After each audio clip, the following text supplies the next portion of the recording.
দীর্ঘ প্রতীক্ষার পর সরকারি কর্মচারীদের জন্য আসছে সুখবর। চলতি বছরের ডিসেম্বরের শেষ সপ্তাহে সরকারি কর্মচারীদের জন্য এই সুখবর দেবে জাতীয় বেতন কমিশন। বিস্তারিত শিহাব ইসলামের ডেস্ক রিপোর্টে। বাংলাদেশের সরকারি চাকরিজীবীদের জন্য নতুন বেতন স্কেল প্রণয়নের গুরুত্বপূর্ণ পদক্ষেপ নেওয়া হয়েছে।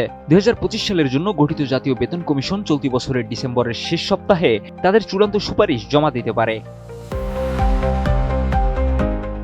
বাংলাদেশ সচিবালয় কর্মকর্তা কর্মচারী সংযুক্ত পরিষদের সভাপতি বদিউল কবির জানিয়েছেন, 26 নভেম্বর বুধবার তিনি জাতীয় বেতন কমিশনের চেয়ারম্যান জাকির আহমেদ খানের সঙ্গে সাক্ষাৎ করেছেন।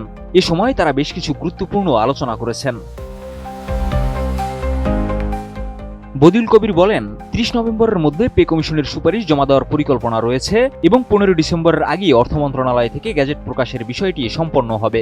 তিনি আরও জানান, কমিশন তাদের কাজ অত্যন্ত গুরুত্ব সহকারে করছে এবং সরকারি কর্মচারীদের দাবিগুলোকে সর্বোচ্চ অগ্রাধিকার দিয়ে কাজ করছে।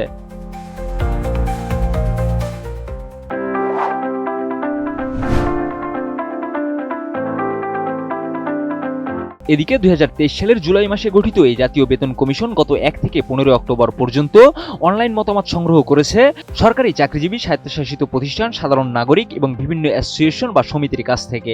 এছাড়া 24 নভেম্বর বিকেল 3টা থেকে 5টা পর্যন্ত কমিশন সচিবদের সঙ্গে বৈঠক করেছে। নতুন বেতন কাঠামো প্রণয়ন করতে কমিশন বিভিন্ন শ্রেণীর জনগণের মতামত গ্রহণের পাশাপাশি নিজস্ব আলোচনাও চালিয়ে যাচ্ছে। তবে কমিশন সূত্রে জানা গেছে, কমিশনের চেয়ারম্যান জাকির আহমেদ খান জানিয়েছেন, সুপারিশ জমা দেওয়ার লক্ষ্যে তারা 30 নভেম্বরের মধ্যে চূড়ান্ত প্রতিবেদন প্রস্তুত করবেন। এছাড়া অর্থ উপদেষ্টা ডক্টর সালাউদ্দিন আহমেদ সম্প্রতি জানিয়েছেন, নতুন সরকারের অধীনে নির্বাচনের পর ফেব্রুয়ারির দিকে পে স্কেল বাস্তবায়ন করা হবে। কিন্তু 15 ডিসেম্বরের মধ্যে পে স্কেল গ্যাজেট প্রকাশ না হলে কঠোর কর্মসূচি দেওয়ার হুমকি দিয়েছে বাংলাদেশ সরকারি কর্মচারী দাবি আদায় ঐক্য পরিষদ।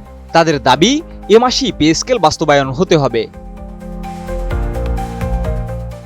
এই নতুন বেতন কাঠামো সরকারি চাকরিজীবীদের জন্য দীর্ঘ প্রতীক্ষার একটি সিদ্ধান্ত, যা আগামী বছর বাস্তবায়িত হতে পারে। শিহাব ইসলাম, ATN নিউজ।